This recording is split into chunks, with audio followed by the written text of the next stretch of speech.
So first of all, I'll introduce myself. I'm Kim from Public Child Protection Wales. I'm Adele from Public Child Protection Wales. I'm Laura from Public Child Protection Wales. I'm Caroline, I'm also from Public Child Protection Wales. And the point of this meeting here today is just to introduce you really to Caroline. She's been the rock, the support of us since day one. I came to Caroline's house when I first found out about what was actually going on, and to be fair, Caroline took double barrel off me. She took all my frustration, and to be fair, I was apologetic, but Caroline said it's my job to take it, you know. I let my frustration out on her, and since day one she's been there for us. But the point of this now really is because of what's been going on with you, Car, in the Senedd. You have spoken up for us. But you've had a bit of backlash to that as well, haven't you? Yeah, well, the thing is, once the main parties get together and they want to vote something through, then they've got the majority of people available to them, members, that they can get a bill through. And I'd never received so many emails from concerned parents, teachers and people from the church regarding this RSE bill.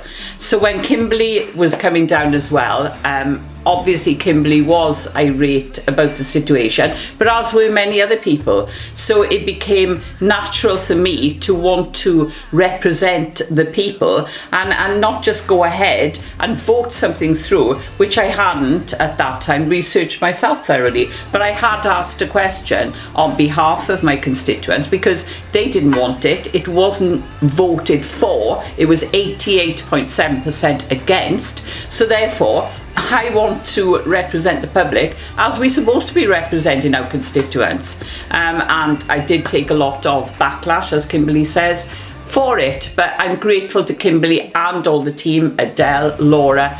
I'm grateful to all of them for bringing this to the forefront, if you like, and doing all the research on it, because people are now becoming more aware of what's going on. People are contacting me, they're contacting the ladies here with me, and they deserve an answer and they deserve to be represented fully. Yeah. And I want to touch on, I want to talk more about what actually happened in the Senedd, Caroline, when you were booed. They were laughing at you, Yeah. They said you were saying ridiculous things. What was that like for you? Well, it was like water off a duck's back, really, because at the forefront are the people that I'm representing. So the fact that in the Senedd there are members of other parties who don't agree, it doesn't matter, because it was a point that needed addressing, and because I had a different point of view from what was expected of me, I suppose, to just fall into line. You take the flack that comes with that for being different, but it doesn't matter. It really doesn't matter, because, you know, at the end of the day, you're there to represent the public view. You're not there to represent anyone else's views. So that's just what I did, really. But you know, when you've got members shouting out to you, oh, you're ignorant and all that, well, actually, you know, the verbal abuse just goes over my head.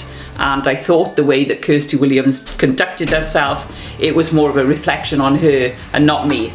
Absolutely. I was just doing my job. And even down to something we all found very amusing was Kirsty saying to you that maybe you shouldn't be associating yourself with a bunch of travellers, which was a bit of an insult to more than one group of people. So I think, as you said, the way she conducted herself, full stop, and the concerns of the public is really quite atrocious. Well, what she said was, Caroline Jones, you need to be careful who you align yourself with, you and your traveller friends. So I you know, I don't mind what people call me, to be perfectly honest. It just goes over my head, because I have taken a lot of abuse in that Senedd, and being called all different names for no reason.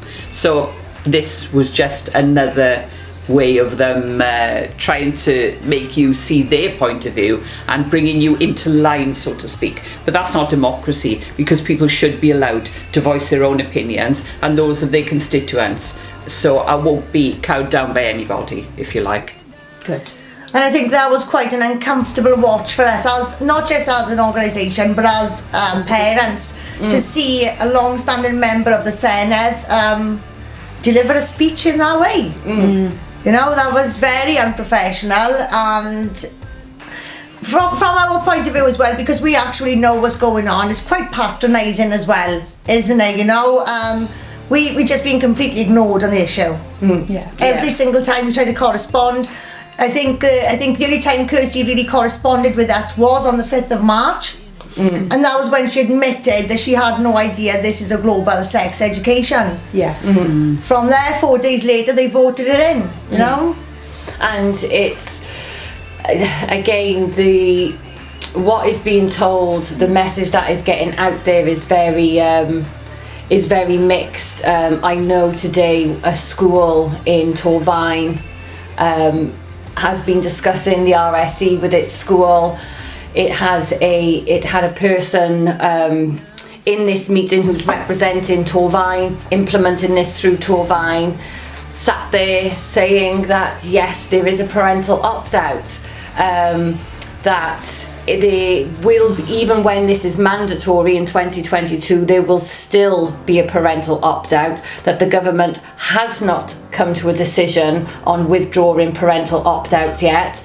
And you know, this is what we're up against. You're bringing the problems that the parents have into the Senedd. It's getting dismissed. Yes. Yeah.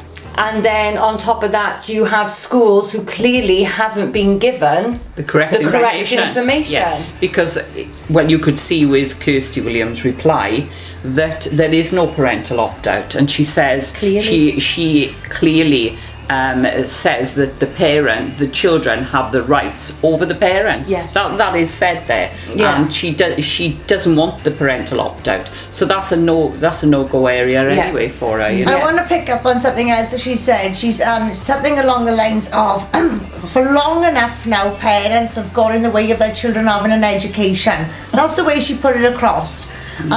Children are being stopped from having an education. There's nothing to back what she says, because there is a very, very small percentage of parents that remove their children from these lessons to begin with anyway. Yeah. You know, so this is not a case of children being prevented from having an education, because they were never prevented anyway from having their education. So for her to use that to reinforce the decision is false. Yeah. Especially when there is documents that are showing that the reason that they are putting the non-parental opt-out in is because schools have failed to teach the children, not because parents have withdrawn, but the schools themselves have failed to teach. So instead of mandating schools to implement certain lessons, they are instead mandating the parents that their children have to attend it, which that's a school failing, not a parental failing. And the issue is that, you know, I think it's an affront to democracy to insist that it's the school that teaches the child on such a delicate subject, because there's lots of people that want to teach their children themselves in their own way, and so on, and that is democracy. Yes. You can't just have a dictatorship, and this is what this is. Yes, I'm afraid absolutely. when you take away the parental opt-out, you know, the House of Lords states that it's the parent has the jurisdiction then, or the right over the child, not you know. And just in this meeting that was today, again, I didn't see it myself. It's a parent who has told me this.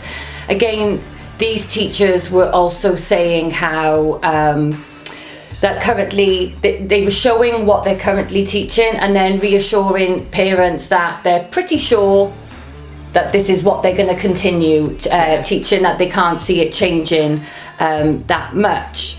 So you have obviously schools telling parents misinformation on that, which is very alarming. Misinformation on the parental opt-out. Again, this is just obviously very concerning, that how are parents supposed to get the correct information? And also, in the Zoom, and which I have had my own experience with from my daughter's school, which I had a further reply on an email today, again reiterating and standing by this, which is, we will teach whatever the government tells us that we have to teach. Now, as a parent, I find that alarming. It is, yeah. That you have a school who is saying, we don't know what it is yet, we don't know what the contents are. Well, they're not saying it will be mandatory because they don't seem to think that it will be mandatory. However, we are going to teach it anyway. No matter what the contents are, we are going to teach it. Yeah, that's right. That is terrifying. Yeah, I've got nothing against sex education being taught in schools. None of us have we? So it's nothing to do with that. But what it is, it's that the parent is not allowed to take their child and teach them themselves, and that's where. And now we all know it's spread across the whole curriculum. So it's very difficult to take a child out of a lesson because it's spread straight across the board. Yes. You know, you can't define when it's going to be taught. It's going to be part of this lesson. As they said, it's going to be woven into the curriculum. So essentially, you could have a child that's having a math class, but somehow incorporated into that maybe a lesson on relationships or a lesson in biology, 2 ovaries plus 2 ovaries. But yes, it's going to be woven into the curriculum, so there's just no way of knowing. It's difficult to define where it's going to be. And this is what brings me to my problem, the fact that we are being sold this Welsh curriculum for Welsh children, when in actual fact our Welsh curriculum keeps referencing a global sex education. We have seen this global sex education, we've seen lesson contents, we've seen the dangers of it. That is not suited to this country, and that is what Public Child Protection Wales's fight is. It's the kind of education, not the education as it's perceived to be, but what it actually stands for. That is our fight. So we are not fighting to end RSE and go home. Yes, we've won. No way. We are fighting for reform because we know we can do better. We want to do what the government is saying they're doing. The government is saying it's a Welsh education for Welsh children. They're saying it's safeguards. They're saying it's sexual health. It doesn't. That's what Public Child Protection Wales are going to bring to the table. We are fighting for total reform, which starts with educating the adults in this country. Yes. And this is why I couldn't stand to be in a party where I'm whipped into thinking or into voting for something that I'm totally opposed to. I just couldn't. Because in the position I'm in now as an independent is people first, people centre, people last. And that's the way politics should be. And politics is losing its way because now you've pushed something through which hasn't really got the consent of the public because the public are opposing it. And as I said, all those emails that I've received and invites to go and tell people exactly what it is shows that the discontent is here. And unfortunately the people on this occasion and on many occasions haven't been listened to. And I just want to strengthen that, Car. So there's been emails even from people in England, so which would have come from the MPs as well as the ministers of Senedd, and the words we keep hearing time and time again are, I will support my family, my party, I will support my party. Well, it was the people that elected these people into these parties, and then all of a sudden we are dumped and they're going to support their party. That is not good enough. When we're addressing individuals and we're bringing information to individuals and they are hiding behind their party, that's not good enough. No. It's simply not good enough anymore. And it isn't. And I'm pleased to be the only member in South Wales West to have spoken up against this bill. And yes, I took flack for it. Yes, people tried to humiliate me in the Senate, but it doesn't matter. It really doesn't matter because now I seem to have grown a thick skin and I'm quite used to now having a different opinion in representing the people and not just going with a party whip and a party line. And we've got to have more. We've got to have more independence. And if I get back into the Senate, if I'm re-elected, my aim is to help with the funding for more independents to be elected. Because that is good for our community and for everybody involved. And we've seen now how disastrous this has been when people don't want it but they're forced to have it. And I think it's important what Kim was just saying then as well, because I think a lot of people could have parties in their area, and there's one particular person, let's just say, for example, a Labour Party in an area, and you've got somebody from Labour who's telling that area, I'm not for the RSE either. It does not matter if one person in that party is against it, because they are going to go, that one person has no fight, no position, no power over the rest of that party. So this is why independent is so important, and you're going to have many parties and individuals who are going to say these things just to get the vote of the people who are against RSE. Conservatives, they're saying that they will push the RSE back. UKIP are saying they're against RSE, but it's only the parental opt-out. I would tell Public Child Protection, Caroline, we don't want this global sex education for our children at all. Parental removal is not good enough. No. Delaying it is not good enough. We want it gone. And we want something that is for the Welsh children, that is going to safeguard them, which is going to educate them in biology, but also in chemistry, in hormones, in mental health, in sexual health, well-being, as well as physically. There is so much more to be done to empower and safeguard and educate our children and the parents in terms of sex education. And you were the soldiers that have been on the ground by forming this group for the people. So my gratitude is to you, because when I first asked the question, I honestly thought it was something that I had misunderstood. And I hadn't misunderstood it, and you reaffirmed that when you came down to see me, Kim. And you know, and I think that the work that you've done as a group and how you're progressing is tremendous, and the support you're getting, and I'm only too happy to be a little part of that and hope I can contribute in some way. How many of those MSs actually looked at the paperwork and researched it before they voted for it? 'Cause my understanding is that only one or two did. Yeah, we sent out 60 emails with the evidence. We sent it out on the 28th of January. So we waited for it to go to the petitions committee first, sent it all to them on the 28th of January. We had about 3 people come back saying, oh, I didn't realise it was UNESCO. So that was Mark Reckless, that was Darren Miller, and David Rees did acknowledge it. David Rees tried, he doesn't normally respond to me, he's my representative. But he did on this occasion. He tried to patronise me speaking about peer-reviewed papers and things like that. I left it 2 days to make him think he'd won the argument, and then I smashed him with my evidence. And well, obviously David Rees is well aware of everything. He'd proven himself to be an educated man by speaking about peer-reviewed papers. So he'd give me the go-ahead then to lay my cards straight on the table. So again, David Rees was well aware of everything. He's well aware of the raw data. He has made a decision to ignore that. Yes. Even for myself, I contacted all the councillors that were in Torvine. Only one, Elizabeth Haynes. She researched it. She brought it up in meetings herself, and she shared it and tried to spread awareness to parents. And then I'd have other councillors saying that they are against it. However, there's nothing they can do. They're not even as far as sharing awareness to parents that it's happening. Their voices said there's nothing we can do. And I just want to point out that Elizabeth is actually independent. It seems to be the independent voices that are actually speaking up. Now, when I first came to Caroline, I asked Caroline to stand in the background so I could prove that it wasn't political, that this was a child protection issue. And Caroline stood right back in the background while we built up our army.